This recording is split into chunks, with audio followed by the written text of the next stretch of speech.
আমি তারক বোস। আমার অনেক দিনের পরিকল্পনা ছিল। আমি এই বিজনেসের সঙ্গে অনেকদিন ধরে যুক্ত, এবং আমি সেটা বিশ্বাস করি যে কোনো কর্মযোগ্য এমপ্লয়মেন্ট জেনারেট করে। আমি এই দিকটা বলছি, এরা একজন বন্ধু একজন ভাই আমাকে বললো, যেভাবে বললো এই গার্ডেন ব্যাংকোয়েটটা মানুষের উপকৃত হবে, এবং এর সঙ্গে বেশ কিছু মানুষ দৈনন্দিন কাজের মধ্যে যুক্ত থাকবে, বেশ কিছু এমপ্লয়মেন্ট জেনারেট হবে, এবং অঞ্চলের মানুষকে যাতে কিছু রিলিফ দেওয়া যায়। কোনো দূরে যেতে হতো, অনেক দূরে, কাছাকাছি এত সুন্দর কোথাও এরকম কনসেপ্টে আমার তো চোখে পড়েনি। যদি আরো হয় আগামী দিন ওয়েলকাম। বাট এটা আমি সেই চিন্তা ভাবনা থেকে করেছি, এবং আমার সঙ্গে বিভাসবাবু সম্পূর্ণ সহযোগিতা করেছে, এবং আগামী দিনে আরো আমাদের অন্যান্য কিছু চিন্তা ভাবনা আছে। তো আমার গার্ডেনের নাম দিয়েছে বা ফ্লাওয়ার গার্ডেন ব্যাংকোয়েট। এবং আমি একটা কথা না বলে পারছি না, আমি খুব আবেগ আপ্লুত যে আমার দুই পাশে, আমি জীবনে কোনোদিন ডিভিশন ফুটবল খেলতে পারিনি, আনফরচুনেট, ভেরি আনফরচুনেট। বাট আমি, এরা দুজন আমার ইন্ডিয়ান ক্যাপ্টেন, মানে ইন্ডিয়ান ক্যাপ্টেন।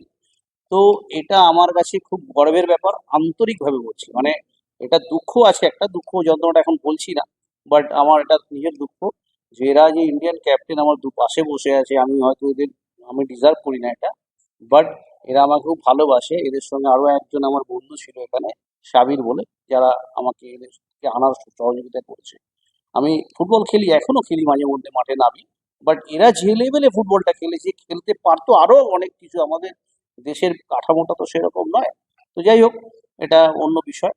তো আমি খুব আপ্লুত, খুবই গর্বিত, এবং আমি খুব আশা, আই হোপ যে আগামী দিনে এটা খুব ভালো চলবে।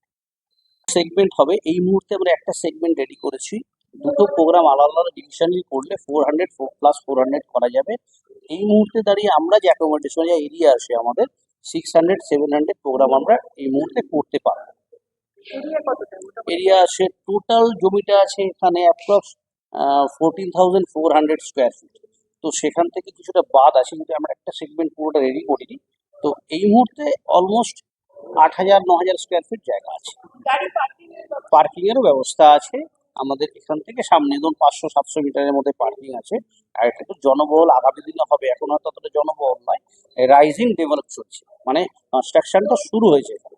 আমার পাশে সিদ্ধাস অ্যারিনা আছে, বাদিকে, ডান দিকে একটা অন্য প্রজেক্ট আছে, উল্টো দিকে হচ্ছে। তো এটা রাইজিং ডেভেলপমেন্ট এরিয়া। আশা করছি আগামী দিনে ভালো কিছু আশা করছি। আমার নাম তারক ঘোষ।